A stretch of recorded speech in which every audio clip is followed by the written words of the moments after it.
Hi everybody. Um, Today I'd like to talk about something related to feedback. Like, have you ever asked somebody else for feedback, whether it's in your personal life or for work, and when you got their feedback, you thought, it's not really what I needed, or I'm not sure what you will do with that because it's not very helpful. But if you have, and if that's you as well, stay here because I've been there too countless times, and today I'd like to share a top tip, something that's been helping me get the feedback that I need like every time. So hi to everybody who's joining, super happy to have you here. So basically from asking a friend to comment on a new outfit to asking a client for feedback about the latest sketches or the latest illustrations that I drew for their project. As I was saying, I can't count all the times that I've asked for feedback and ended up getting some comments and feeling like, that's not very helpful, or like you don't tell the other person, but you think it to yourself. And after a while I started wondering why that was, because it can be really disappointing, can be really frustrating when especially when it's for work and you're trying to make sure that you deliver on what a client wants. And I started to feel like either other people were really bad at giving feedback, which is unlikely, or I was doing something wrong, which was more likely. And so I was starting to think about it, and one day it finally clicked. It clicked when actually I was the person who was asked for feedback. My boyfriend asked me to comment on an animation that he had made, that he had done, and I'm not an animator, I don't know what to comment on, and he just said something like, I'd like to know what you think, and showed me the animation. And I sort of like froze a little bit because I didn't know what to comment on, so I went for some very, very generic stuff, like the stuff that if I was receiving the feedback I would hate because it wouldn't be helpful to me. And I could see on his face that I wasn't quite hitting it, that I wasn't quite giving him what he wanted. So I ended up stopping to think for a moment, and I finally asked, sorry, but what do you need me to help you with? Like, what do you need my feedback on? And all of a sudden, seriously, like complete change in his body language, in his face, in his behavior. All of a sudden he lit up and he told me what he wanted feedback on. And then I lit up because I knew what I was supposed to comment on. And you see, when we get bad or unhelpful feedback, a lot of the time, it's not because of the other person. Like the whole time I never doubted that those people were trying to, were doing their best to help me. But so a lot of the time it's not because of them. A lot of the time it's because we are not helping them help us. So a lot of the time we get bad or unhelpful feedback because we are not helping other people.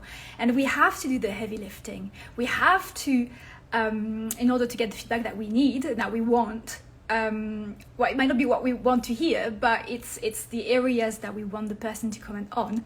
To get that, we have to point the other person in the right direction, because otherwise it's essentially asking them to shoot in the dark. And when we point them, when we direct them to the areas that we want them to comment on, then we turn up the light. We turn on the lights. Hi Laura and B. Oh, sorry, I'm pronouncing that probably really wrong. Laura Dunby, Round the Corner Design, Lisa Samchugo. Thanks for joining me here today. So as I was saying, when we direct people towards the areas we want them to comment on, we turn on the light. And I know what you're thinking now. You're probably thinking, yeah, but isn't that cheating in the sense that isn't that sort of like getting them to be biased? Isn't that influencing them to some extent? And to that I would say, well, yes, you're certainly directing their attention to where you want them to comment, but I don't think personally, that by by telling them what you need to hear about, I don't think that's going to influence their opinion or what they are going to say, because at the end of the day, that's still their opinion, and you're not tweaking the question to such an extent that you are trying to get them to say what you want to hear, if that makes sense. So yeah, no, I think pointing them towards the right direction doesn't influence what they are going to say. And you know, at the end of the day, doing that has two main benefits. Two like that. Sorry, I was like, two main benefits. The first benefit is that you are going to be, and we are going to be, a lot happier, a lot more satisfied, and less frustrated about the feedback we receive, because we are eventually finally getting the feedback that we need. And the second benefit is that the other person, the person who gave you the feedback, is actually going to walk away with the confidence that they've actually helped you, and that's going to make them happier, or like more satisfied as well. Because like, don't you feel like happier when you know for sure that you helped somebody? So that's going to do that for them.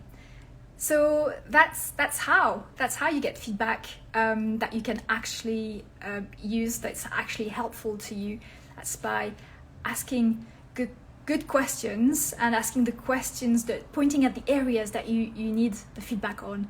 And again, if you're like, oh yeah, but I'm not sure about that, and you know, I would like to have general feedback, then you can do that too. Like, ask first, like direct them towards the areas that you want them to comment on, but then you can ask something along the lines of, is there anything else that you'd like to comment on? Is there, like, did anything come to mind while you were looking at my work, or when you were looking at this? And then that gives them a chance to go freestyle in a way, and to comment on whatever else they want to comment on, which can be helpful as well. But a lot of the time when we want feedback, we want to make sure that it's helpful and we can do something about it. So, gosh, our time is up for today, and I've got so much more that I'd like to share. But if you'd like to see more of this type of content, go sign up to my newsletter now. The link is in my bio. And what it will do is that you are going to become part of my inner circle, and you're going to receive like joy, inspiration, motivation between work emails. So go sign up now. And remember to also like this video and give me a follow if you're not already following me, because it helps me reach other people like you who might have questions about things, about lots and lots of different things. And I'd love to be able to help them as well. Thank you so much for watching. I'm really delighted to have had so many people with me today. I hope that you have a lovely morning, afternoon, evening, or night, depending on where you are in the world. I'll see you next Monday, 5:30 p.m. for another After Hours. And in the meantime, take care. Bye-bye.